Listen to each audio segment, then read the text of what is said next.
사랑과 은혜의 하나님, 오늘도 복된 주일 허락해 주셨고 이 오후 시간도 또 주의 말씀을 사모하며 우리가 또 함께 모였습니다. 심령이 가난한 자가 복이 있나니 천국이 그들의 것이라 말씀하신 것처럼 우리가 세상에서 어떤 조건에 있더라도 주님 앞에서는 늘 가난한 자임을 잊지 않게 하여 주옵소서. 그래서 더 겸손히 진실하게 주님 앞에 나아가게 하시고 또 주님 앞에서 우리 자신을 비춰보게 하시며 그리하여 우리의 믿음의 연수만큼 우리가 예수님을 닮아가고 예수님의 성품과 그 아름다운 모든 것들을 우리 안에 지녀나갈 수 있도록 함께해 주옵소서. 오늘 이 시간도 주 성령께서 친히 모든 것을 주관하시고 이끄시기를 원하오며 예수님의 이름으로 기도드립니다. 아멘. 찬송 한 곡도 하죠. 324장입니다. 324장 찬송하시고 도기석 권사님께서 기도하시겠습니다.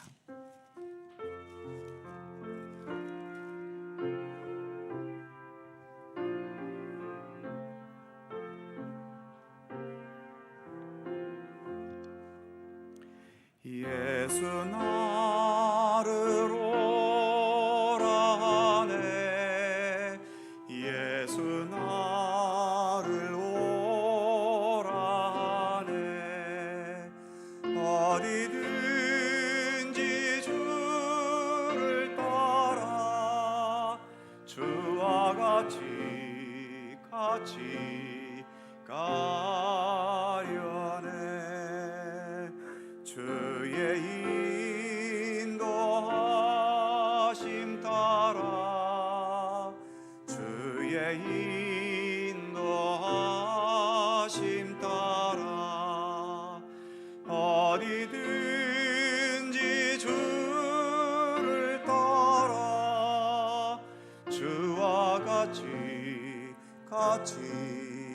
가려네 겟세마네 동산까지 주와 함께 가려 하네 피땀 흘린 동산까지 주와 함께 가려네 주의 인도하심 따라 주의 인도하심 따라 어디든지 주를 따라 주와 같이 가려네 심판하실 자리까지 주와 함께 가려 하네 심판하실 자리까지 주와 함께 가려네 주의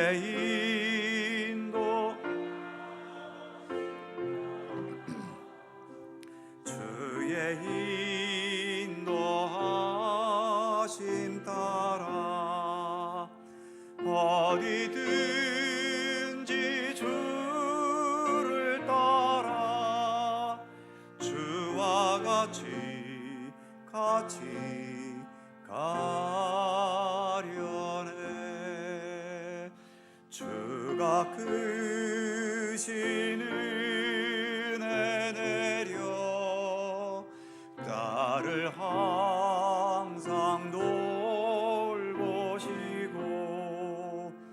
크신 영광 보여주며 나와 함께 가시네 주의 인도하심 따라 주의 주의 인도하심 따라 어디든지 주를 따라 주와 같이 가려네.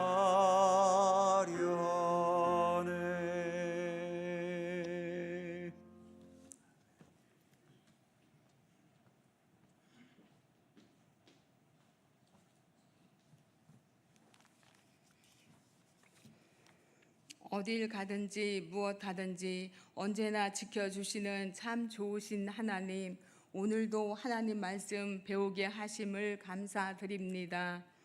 시냇물이 사슴이 시냇물을 찾기에 갈급함 같이 내 영혼이 주를 찾기에 갈급한 마음으로 살아가기를 원합니다.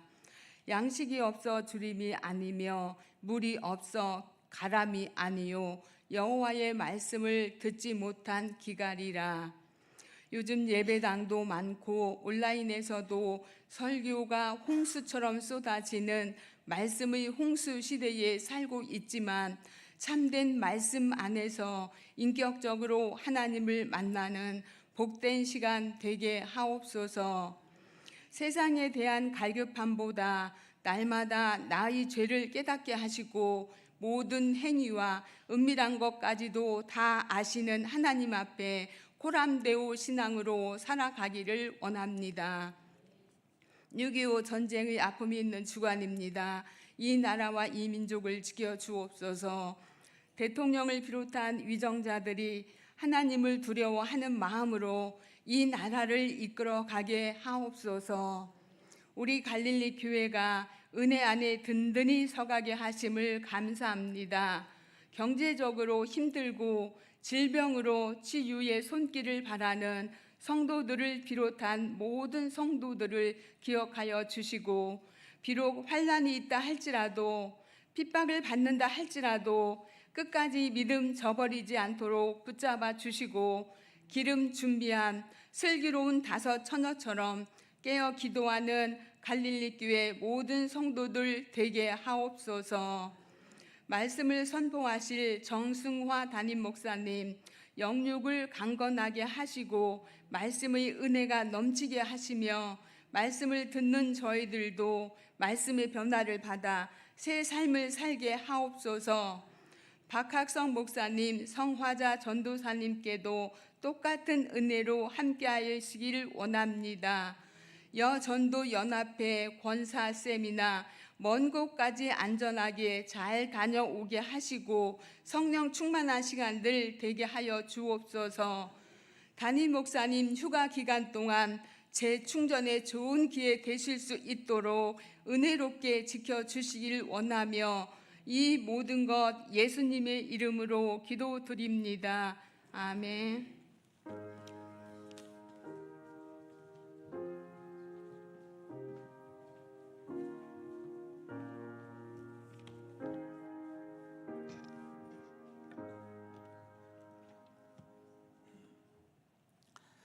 성경 말씀 함께 보지요. 신약 마태복음 26장 31절입니다.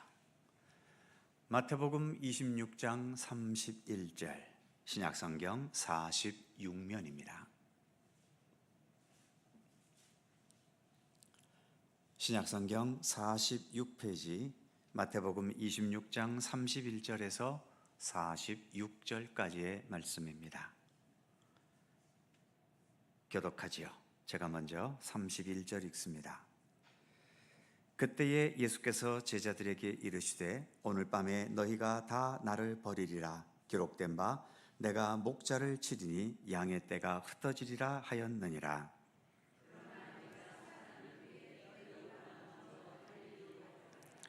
베드로가 대답하여 이르되 모두 주를 버릴지라도 나는 결코 버리지 않겠나이다.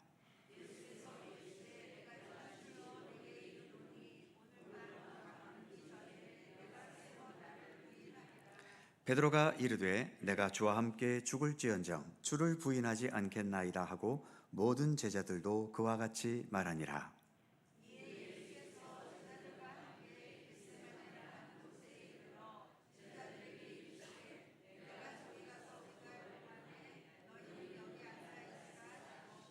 베드로와 세베대의 두 아들을 데리고 가실새 고민하고 슬퍼하사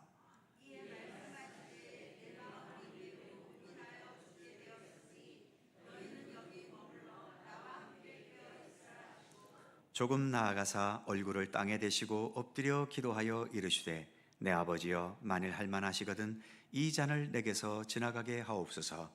그러나 나의 원대로 마시옵고 아버지의 원대로 하옵소서 하시고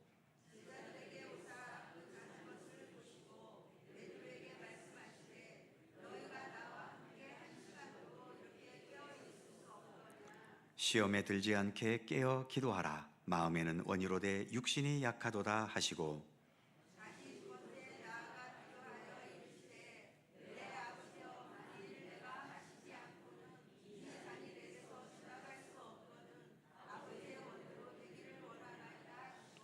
다시 오사 보신즉 그들이 자니 이는 그들의 눈이 피곤함 일러라.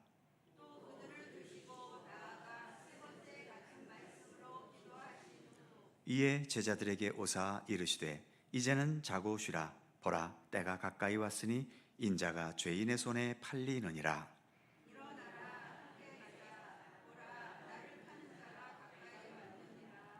아멘. 자, 마태복음 116번째 시간입니다. 예수님의 생애 속에서 가장 어찌 보면 육체적으로는 십자가의 고난보다는 덜 하시겠지만 정신적으로, 마음적으로는 정말 고민이 깊으셨던, 무슨 하나님의 아들이 무슨 고민이 있으시겠는가 할지 모르지만, 그러나 이 땅에 오신 예수님은 우리와 똑같은 인간의 육체의 한계 속에 사셨던 분이죠. 그렇기 때문에 우리들이 이 땅에 살아가면서 하게 되는 고민, 걱정, 염려, 예수님도 면제받지 못하셨던 거지요. 그래서 예수님 스스로도 내가 고민이 되어 죽게 되었다라고까지 표현할 만큼 고민스러워 죽겠다는 거죠. 그렇게 표현하실 만큼 이 십자가 지시기 전날의 이 시간은 예수님에게도 굉장히 고통스럽고 또 힘든 시간이었다는 것을 알 수 있습니다. 자, 먼저 유인물을 보시면 첫 번째, 3년 동안씩이나 제자들과 함께 생활해 왔고 또 많은 하늘의 진리와 복음을 제자들에게 가르쳤지만 제목에 있는 것처럼 1번, 너희가 다 나를 버리리라. 이 말씀을 하실 때 예수님의 심정이 어떠했을까요? 예를 들어서 제가 이제 이 교회를 제 은퇴할 나이까지 다 심호하고 나가려고 하는데 나가면서 여러분들은 다 저를 버릴 것입니다. 이렇게 말씀드리면 여러분들의 심정이 어떠실 것 같습니까? 그리고 그렇게 말해야 하는 제 심정은 어때야 될까요? 예수님은 지금 예측하고 계신 것이 아니라 예수님께서 보실 때에는 지금 제자들의 그 수준, 제자들이 가지고 있는 어떤 믿음의 그 역량을 볼 때에는 지금 나 예수가 앞으로 겪어야 할 이 고난을 제자들은 이겨낼 수 없다는 것을 예수님은 알고 계시는 거죠. 자, 그래서 유인물을 좀 더 보시면 가로 1번, 예수님이 보시는 제자들의 현실, 동그라미 1번에 보면 너희가 다 나를 버릴 것이다. 그리고 특히 베드로를 꼬집어서는 너는 3번이나 나를 부인할 것이다. 3번 부인한다는 것은 숫자적으로 3번의 의미도 있지만 완전히 나를 버릴 것 같은 그런 의미도 담겨져 있는 거죠. 그래서 그 다음 동그라미 2번에 보면 제자라는 신분과 명칭에 가려져 자기 자신을 바로 보지 못하는 우를 범하지 말라. 예수님은 우리가 어떤 경력, 어떤 지식, 어떤 실력, 어떤 정신 상태에 있든지 그러한 것에 주님은 방해받지 않으시고 우리의 내면의 진실을 들여다보시는 분이신 거지요. 그래서 우리 하나님은 외모를 보는 분이 아니라 중심을 보시는 분이라고 말씀하지 않습니까?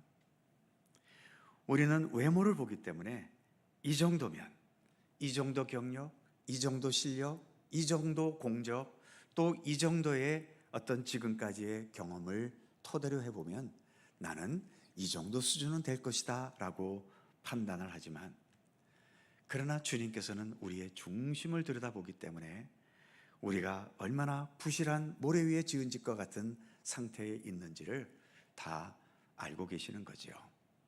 그래서 예수님은 가감없이 제자들을 향해 너희는 나를 다 버릴 거다.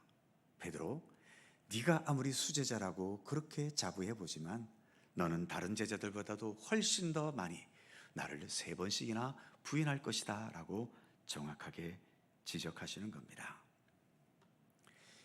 이런 말을 듣는 것은 기분 나쁘겠지만, 그러나 기분 나쁘다고 피해서 되겠습니까?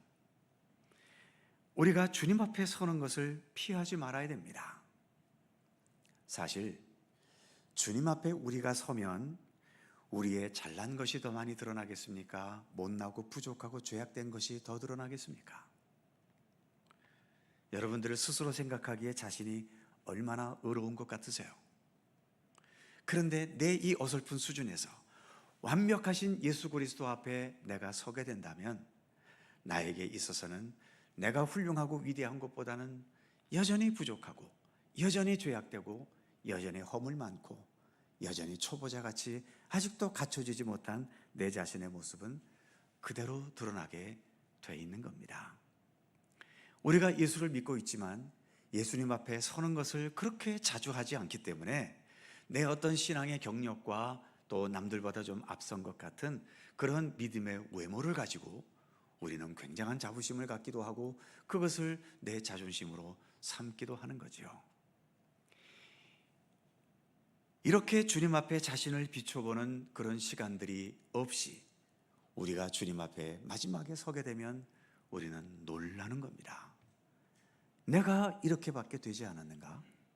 그러기에 이 땅에 사는 날 동안 주님 앞에 계속 서는 것을 연습해서 주님 앞에서의 내 자신이 어떠한 수준에 있는가 하는 것을 깨닫고 발견하는 것은 대단히 중요합니다.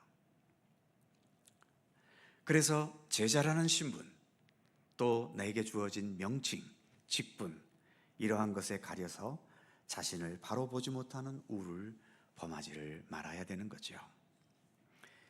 이처럼 예수님은 중심을 들여다보지만 그 다음 가로 2번에 보시면 제자, 특히 베드로가 자신에 대해 가지는 오해가 있습니다. 제자들은 동그라미 1번, 결코 버리지 않고 부인하지 않겠나이다. 베드로도 내가 죽을지언정 나는 주님을 절대로 버리지 않을 겁니다. 베드로가 지금 거짓말하는 걸까요? 나는 본래 버릴 건데 주님 앞에는 안 버린다고 해야지 하고서 거짓말하고 있는 걸까요? 베드로는 굳게 믿었습니다. 나는 정말 죽음의 자리까지 내려가도 나는 주님을 부인하지 않을 거라고 자기 자신에 대해서 확신을 가졌죠. 그러나 정작 예수님의 십자가라는 현실이 다가왔을 때 베드로는 내가 얼마나 내 자신에 대해서 무지했는가 하는 것이 거기서 여지없이 드러나게 되는 거죠.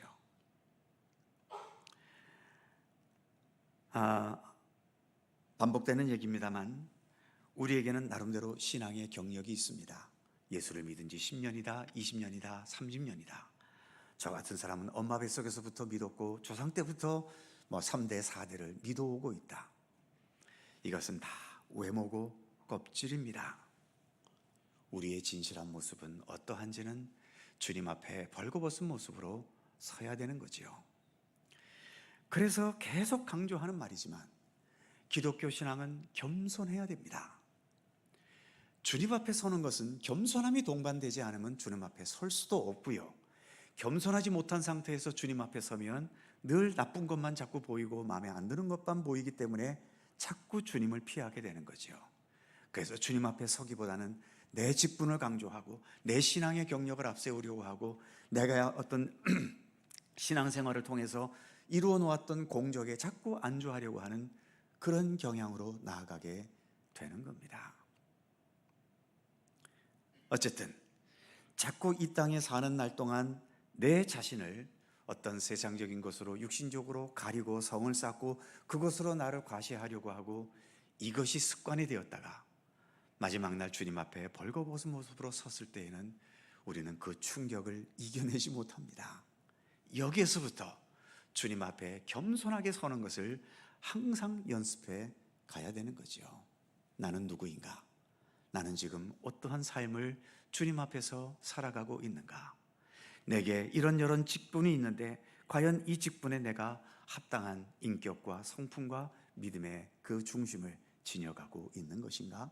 언제나 내 자신을 겸허히 돌아봐야 되는 거죠. 그래서 그 2번의 동그라미 1번 결코 버리지 않고 부인하지 않겠나이다 이렇게 말했지만 그 다음 2번 보시면 내가 나를 모른다는 겁니다. 우리 육체만 보더라도 육체의 눈으로 볼 수 없는 내 몸의 부분은 대단히 많죠. 늘 말씀드립니다만 내 몸에 있어서 제일 중요한 데가 어디입니까? 얼굴이잖아요. 저 사람 누구야 할 때 가장 먼저 식별하는 것은 얼굴입니다.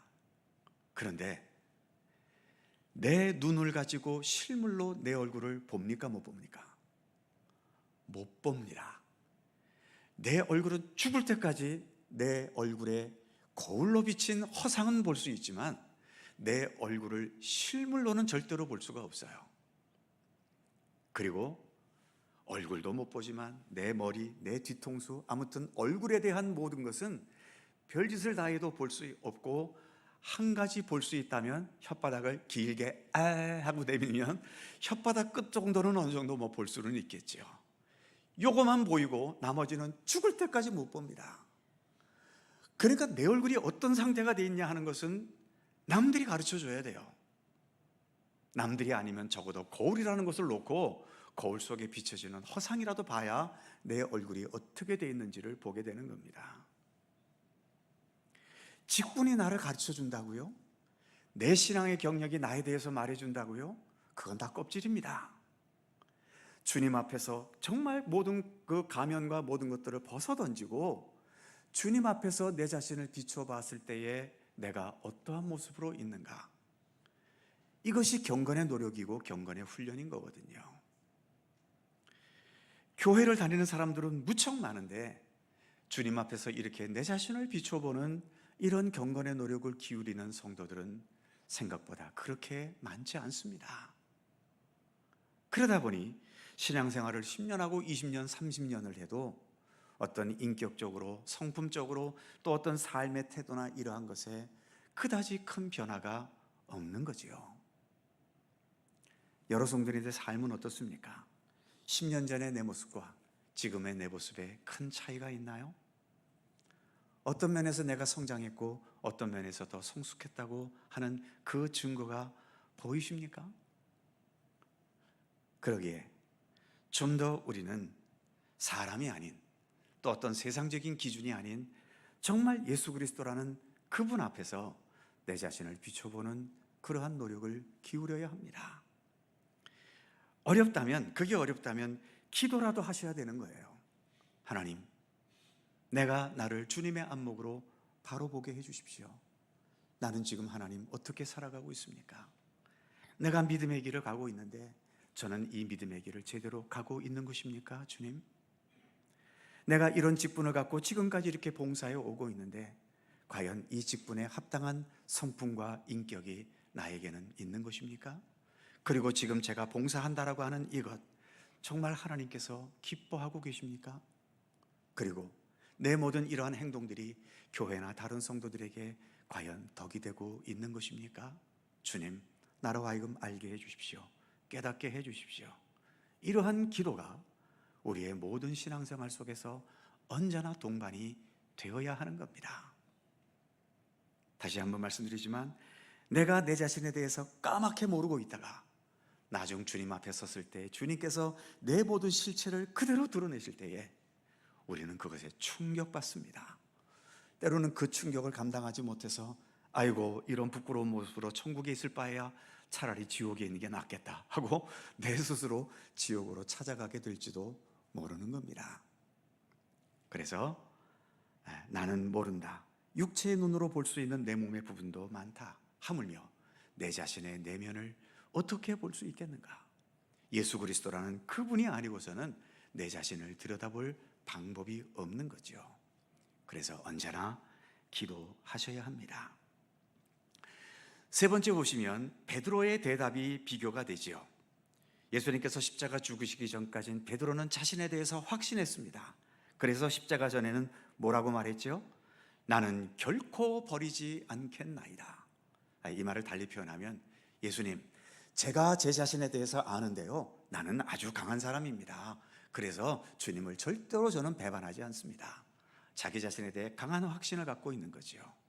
하지만 예수님을 세 번씩이나 부인하고 십자가에 죽으신 후 부활하신 예수님을 만났을 때, 요한복음 21장에 의하면 예수님께서 베드로에게 세 번의 질문, 똑같은 질문을 세 번을 하셨죠. 무슨 질문입니까? 요한의 아들 시몬아, 네가 나를 사랑하느냐? 만일 십자가 전이었다면 베드로는 뭐라고 말했을까요? 주님, 그걸 말씀이라고 하십니까? 저는 주님을 정말로 사랑합니다 하고 자신 있게 답했겠지요. 그러나 십자가 후에 베드로의 대답은 어떻게 변했지요? 유인물 2번에 보시면 십자가 후 내가 주를 사랑하는 줄 누가? 주께서 아시나이다입니다. 내가 내 자신에 대해서 아는 것이 아니라 주님께서 아신다라고 하는 거죠. 즉 내가 알고 있는 내가 이 정확한 것이 아니라 주님께서 보시는 내가 그게 정확한 거다라고 하는 겁니다. 그러니까 베드로의 이 대답은 그렇습니다, 내가 주님을 사랑합니다, 이런 대답이 아니에요. 주님, 내가 정말 주님을 사랑한다고 지금까지 주님의 제자로 살아왔는데 내가 정말 주님을 사랑하고 있는 것입니까? 주님이 더 잘 아시지 않습니까? 그렇게 오히려 주님을 향해 묻고 있는 대답인 거죠. 우리에게도 이런 겸손함으로 주님을 향해 내 자신에 대해 묻는 과정이 절대적으로 필요한 겁니다. 이런 물음들이 쌓여가게 될 때에 어느 순간 정말 주님께서 내 자신의 그 참모습을 돌아보게 하시는 그러한 순간을 경험하게 되는 거지요. 그래서 가로 4번, 주님 앞에서 자신을 비춰보며 성찰하는 묵상은 아무리 강조해도 지나치지 않다는 겁니다. 이것이 진짜 묵상이라고 하는 거죠. 자, 이렇게 예수님은 제자들이 다 버릴 것이다 라고 말씀하시면서 이제 36절에서 마지막 46절까지는 그 유명한, 그리고 저도 여러 차례 많이 언급했던 겟세마네 동산의 기도로 이어지는 겁니다. 예수님께서도 다 버릴 제자들, 그 제자들에게 뭘 기대하겠습니까? 그러기에 예수님께서도 이처럼 이제 마지막은 오직 하나님께 모든 것을 맡기는 기도의 자리로 나아가셨던 거죠. 유인물을 보시면 2번 겟세마네 동산에서의 기도, 가로 1번, 예수님도 어떠셨습니까? 고민하셨고 슬퍼하셨습니다. 예수님은 하나님의 아들이시니까 뭐든지 능력 있게 하시기 때문에 십자가의 그 길도 아주 쉽게 고민 안 하고 능력 있게 걸어가신 게 아니라는 거죠. 아까 말씀드렸듯이 이 땅에 오신 예수님은 물론 그 본체는 하나님의 본체이시지만 인간의 몸을 입고 오셨기 때문에 인간이라는 그 한계를 넘어서지는 않으셨습니다. 우리들이 아픈 거 예수님도 똑같이 아팠고, 우리들이 힘든 거 예수님도 똑같이 힘드셨고, 본문의 표현처럼 우리들이 고민하는 거 예수님도 고민하셨고, 우리들이 슬퍼하는 거 예수님도 똑같이 슬퍼하셨던 거죠. 동그라미 1번 보시면 이렇게 다 버릴 제자들임에도 불구하고 지금 예수님 주변에는 누가 있습니까? 제자들밖에 없습니다. 예수님을 그렇게 수많이 따랐던, 그리고 예수님으로부터 혜택을 받았던 그 많은 사람도 있지만 정말 예수님께서 고난의 자리로 향해 나아가실 때에는 아무도 그 자리에 함께 해줄 사람이 없는 거지요. 결국 다 버릴 제자들이지만 그래도 이 제자들이 마지막까지 함께 하고 있기 때문에 그 제자들에게 그 마지막 밤 기도하는 그 자리에도 제자들이 함께 해주기를 예수님은 부탁하셨지요. 그래서 동그라미 1번에 보시면 이 밤을 함께 해주기를 원하시는 예수님, 첫 번째 동그라미, 내가 기도할 동안에 너희는 여기 머물러 있어다오. 주님은 기도를 부탁하신 것도 아닙니다. 그냥 여기에 나와 함께 좀 있어다오.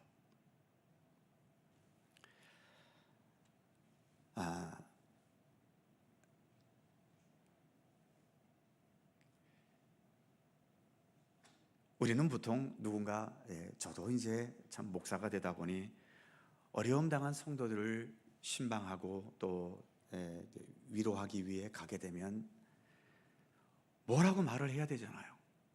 목사가 신방을 갔는데 그 집사님이 막 어려움 속에서 전전긍긍하고 있는데 제가 거기 가서 아무 말도 못하고 멀뚱하게 앉아 있으면 이게 또 얼마나 부자연스럽겠어요.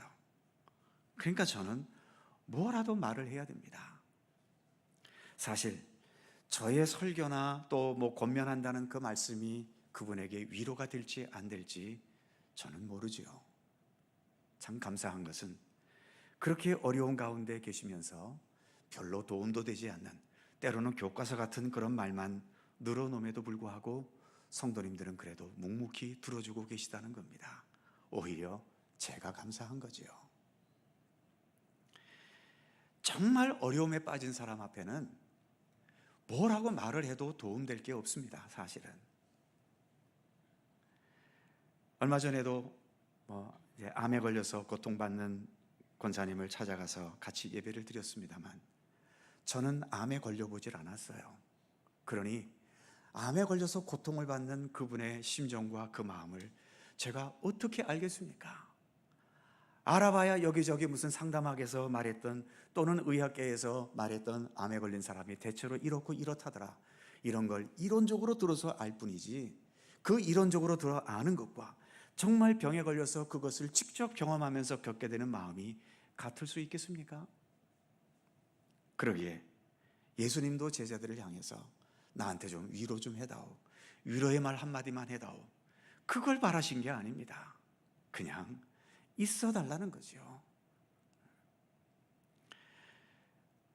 그리고 두 번째 부탁하신 것이 있지요. 너희는 여기 머물러 나와 함께 깨어 있어라. 나와 함께 옆에 있는데 잠만 자고 있다면 옆에 있는 게 무슨 소용이 있어요?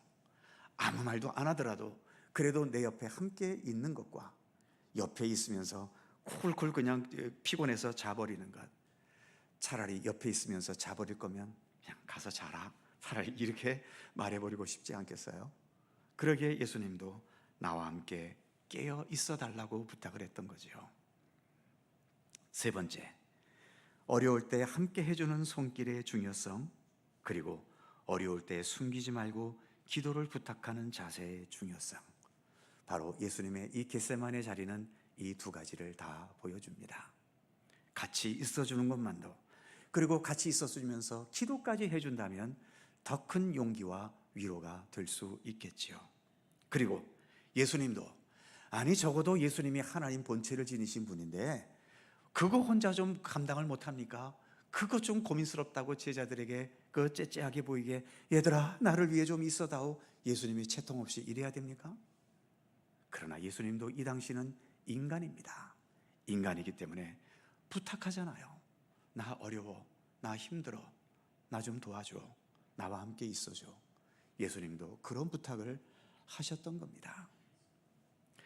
자존심이 강한 분들은 이럴 때 남에게 부탁을 못하지요. 괜히 내 부끄러운 모습 내보여서 뭐 괜히 저 사람이 나에게 손가락질하면 어떡하나, 에이구 저 불쌍한 것 하면서 현아차고 나를 무시하면 어떡하나, 이런 염려 때문에 정말 죽을 만큼 고통스럽고 아파도 그 고민을 남들에게 말하지 못하고 혼자 정정긍긍하는 그러한 성도들도 많습니다. 교회에 목사가 있다는 것은 그 힘들고 어려운 일이 있을 때, 제가 여러분들의 어려움에 빠졌을 때 뭘 해줄 수 있겠어요? 해줄 수 있는 최상의 것이 함께 기도해 주는 것 아닙니까?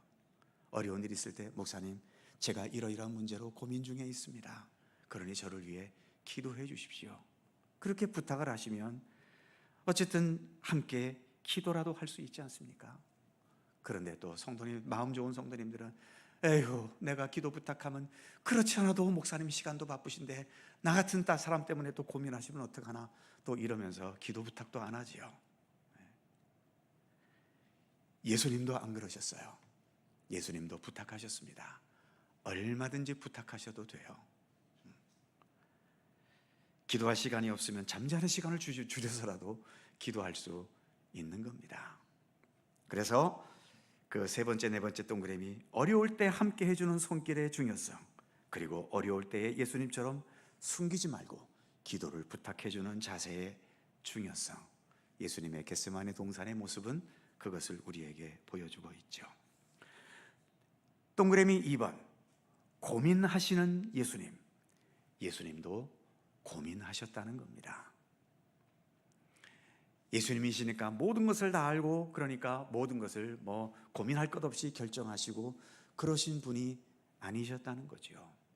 우리 인간들처럼 어떤 사안을 놓고 예수님도 이 상황을 어떻게 해야 될 것인가, 여기에서 나는 무엇을 붙잡고 나가야 될 것인가, 그 고민의 흔적 중에 하나가 나중에 나옵니다만 예수님의 기도에도 있지요. 오늘 본문에서도 할 수만 있으시거든, 할 만하시거든 이 잔을 내게서 옮겨주시옵소서. 고민스럽다는 거죠. 그래서 가능하면 이 십자가라는 고난을 내가 안 당하면 안 되겠습니까? 예수님도 그렇게 하나님께 묻고 있죠. 그렇지만 결국 또 어떻습니까? 그러나 나의 원대로 마시고 아버지의 원대로 하시옵소서.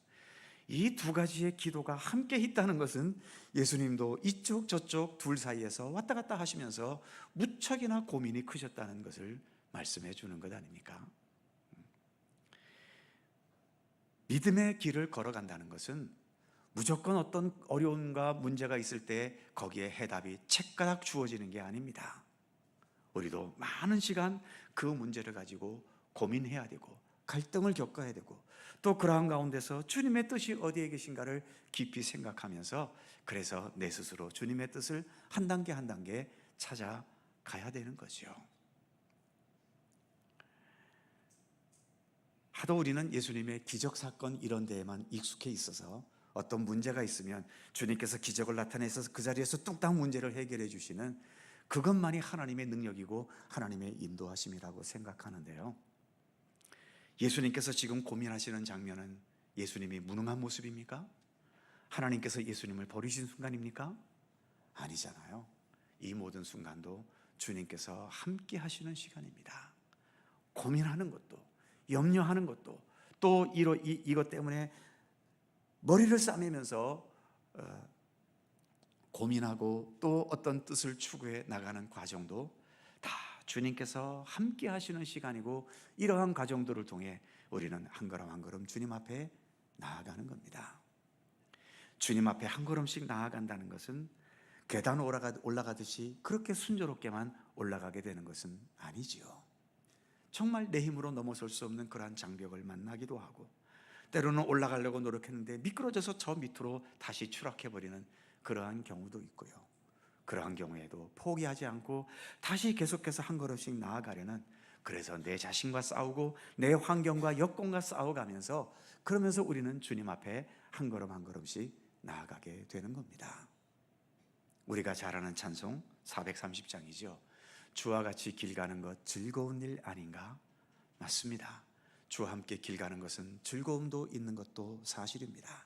그러나 그 과정에는 예수님도 고민하셨던 것 같은 그런 고민과 갈등과 어떻게 풀어낼 수 없는, 또 어찌할 수 없는 상황 앞에서 전전긍긍하는 그러한 과정도 반드시 포함되는 겁니다.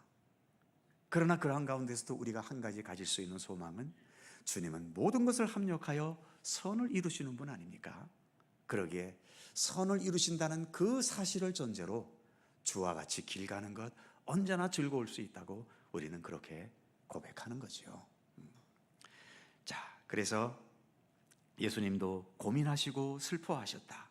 심지어 두 번째 동그라미 보시면 내 마음이 고민하여 죽게 되었다라고까지 말씀하지요. 이것은 마가복음에서 예수님께서 솔직하게 고백하셨던 내용이기도 합니다. 죽을 지경이라는 거죠. 나도 고민스러워서. 그러니 믿음의 길을 걸어가면서 죽을 지경으로 고민스러운 순간도 우리가 걸어가야 할 믿음의 과정 중에 하나라고 하는 것을 기억하셨으면 좋겠고요. 그 고민스러운 순간이 내가 버림받은 순간이거나 하나님이 나와 상관하지 않는 그런 무의미한 시간은 아니다라고 하는 것입니다. 세 번째 동그라미, 완전한 인간의 길을 가신 예수님. 그렇습니다. 예수님께서 인간의 몸을 입고 이 땅에 계신 것은 그저 잠시 쇼하는 시간이 아닙니다. 정치인들이 대통령이 되거나 또 어떤 일이 있으면 시장에 가서 시장에서 이렇게 부침개 같은 거 사 먹고 그러지요. 사실 대부분 그것은 쇼입니다. 내가 서민들과 함께 하고 있다는 어떤 자신의 이미지를 나타내기 위해 기울이는 쇼지요. 어떤 영화 속의 영화에 보니까 영화라서 그랬긴 했지만 그 시장에서 그 주민들 손을 붙잡고 또 부침개 같은 거 먹고 그러고서 차 안에 들어와서는 에이씨 하면서 손을 막 씻고 또 그 입에 먹은 것 때문에 냄새 난다고 막 우고고 하면서 또 양치질을 하고 이런 광경이 영화 속에서는 보이잖아요. 그러니까 그런 건 대부분 쇼입니다. 하지만 예수님께서 인간의 몸을 입고 계셨던 그 순간은 쇼가 아니었지요. 정말 인간으로 사셨던 시간입니다. 그렇기 때문에 죽을 만큼 고민스럽고 슬픈 현실도 예수님은 거쳐가셨지요. 그렇기 때문에 우리의 처지를 아시는 겁니다. 제가 암 환자들을 찾아가서 신방할 때에는 저는 그저 들은 얘기를 가지고 말씀 속에서 깨달은 것을 가지고 나눌 뿐이지만 예수님은 모든 것을 경험해 보신 거예요. 암 환자의 고통 정도가 아니라 이제는 나는 죽는 것밖에는 길이 없다라고 그 최악의 절망의 자리로 내려간 그 순간까지도 예수님은 다 겪어보신 겁니다. 우리의 모든 것을 그래서 다 아시는 거죠. 그렇기 때문에 그 최악의 상황 속에서도 이 모든 것을 겪으신 우리 예수님께서 나의 이 아픔과 고난에 같이 공감하고 계신다는 것을 우리가 신뢰하면서 내 자신의 모든 것들을 주님 앞에 아뢰고 기도하는 것이 그래서 필요한 거죠. 특히 고민스러운 문제일수록 정말 주님 앞에 정직하게 고백하면서 기도하는 것은 대단히 중요합니다. 응답을 받든 안 받든 그건 나중 문제고요. 내 자신의 현실에 대해서 주님 앞에 아뢰 수 있다는 그 자체만으로도 대단히 중요한 겁니다. 뒷페이지 넘어가시면 두 번째, 예수님의 기도 가운데 나의 원대로 마시고 아버지의 원대로 하시옵소서라는 내용이 있지요. 자, 시간이 벌써 46분이 되어서 이거 진행하다가는 어차피 시간이 넘어설 것 같아서 그냥 여기서 멈겠습니다. 그래야 다음번에 할 때 또 1시간의 분량이 되잖아요. 더 해버리면 다음 분량이 줄어들기 때문에 오늘은 여기까지 진행하도록 하겠습니다. 기도하겠습니다. 거룩하신 하나님, 제자들은 나는 예수님을 버리지 않을 것이라고 자신했습니다.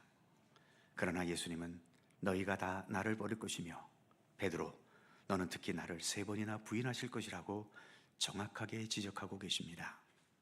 하나님, 과연 누구의 것이 옳았겠습니까? 제자들의 자기 확신이 옳았겠습니까? 예수님의 지적이 옳았겠습니까? 그러기에 주님, 믿음의 길을 가는 것은 자기 확신의 길을 가는 것이 아니라 주님 앞에서 내 자신을 비춰보며 주님께서 말씀하시는 말씀을 듣는 과정 아니겠습니까? 더 겸손한 의지를 주시고 주님 앞에 솔직히 정직하게 우리가 설 수 있게 하셔서 주님께서 나를 향해 주시는 그 모든 지적과 말씀들을 겸허히 듣게 하시고 그 말씀으로 내 자신을 더 아름답게 다듬어 갈 수 있도록 우리의 모든 신앙의 여정을 지켜주시기를 원하옵고 기도합니다. 예수님도 인간이셨습니다. 인간의 흉내를 내신 것이 아니라 인간인 것처럼 쇼를 하신 것이 아니라 예수님은 정말로 우리 인간과 똑같은 모습이 되셔서 우리가 겪는 모든 것, 심지어 고민해서 죽을 지경까지 그렇게 고민하고 갈등을 겪으시면서 주님도 우리의 인간의 모든 삶을 친히 사셨던 주님이십니다. 하나님, 그래서 감사합니다. 누가 나의 모든 것들을 온전히 이해하겠으며 누가 나의 이 상황을 잘 알 수 있겠습니까? 우리 예수님은 그냥 어떤 지식을 가지고 우리를 아시는 것이 아니라 직접 모든 것을 겪으셨기 때문에 우리가 고민하고 아파하고 눈물 흘리고 슬퍼하고 외로워하고 고민하는 모든 것 더욱더 잘 아시는 우리 주님 아니시겠습니까? 이러한 주님을 믿고 신뢰하면서 내 모든 삶의 상황들을 더 간절히 기도하게 하시고 주님께 모든 것을 맡기고 의탁하게 하시며 결국은 모든 것을 합력하여 선을 이루실 주님의 손길을 신뢰하면서 언제나 주님과 함께 동행하는 견고하고 굳건한 믿음의 길을 온전히 걸어가도록 우리와 함께 하시기를 원하옵고 기도합니다. 오늘도 귀한 주일을 허락해 주시고 오후 시간까지 또 함께 해주셔서 감사합니다. 모든 것을 마치고 또 우리의 삶의 터전으로 돌아갑니다.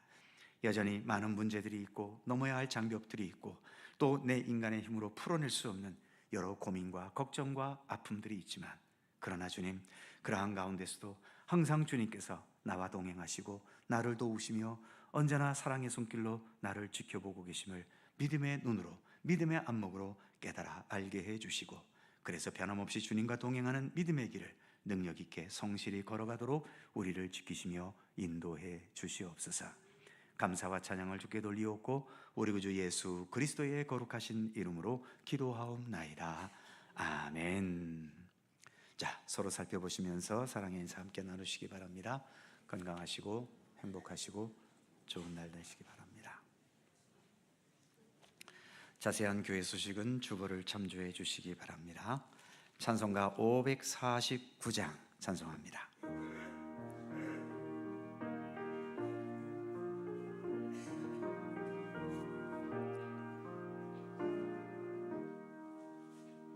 내 주여 뜻대로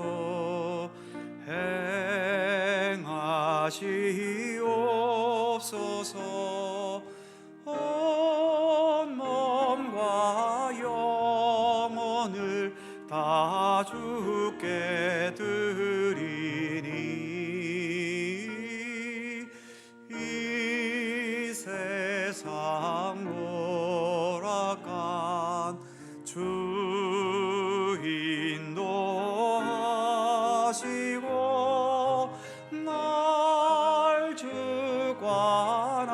주관하셔서 뜻대로 하소서.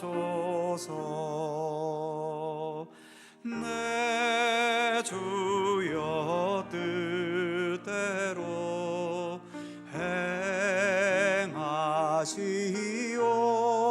행하시옵소서.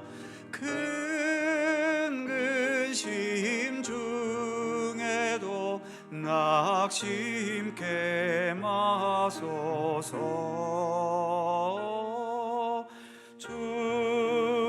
주님도 때로는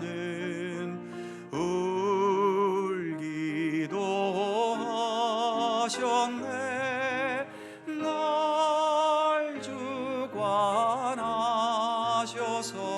뜻대로 하소서. 내 주여 뜻대로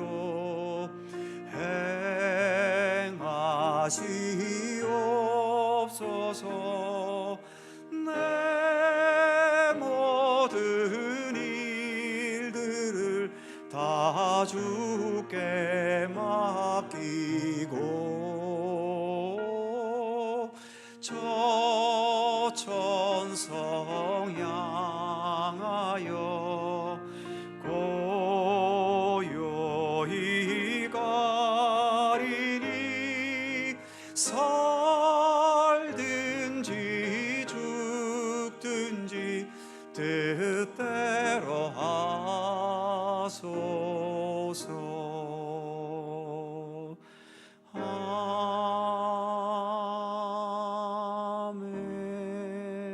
아멘.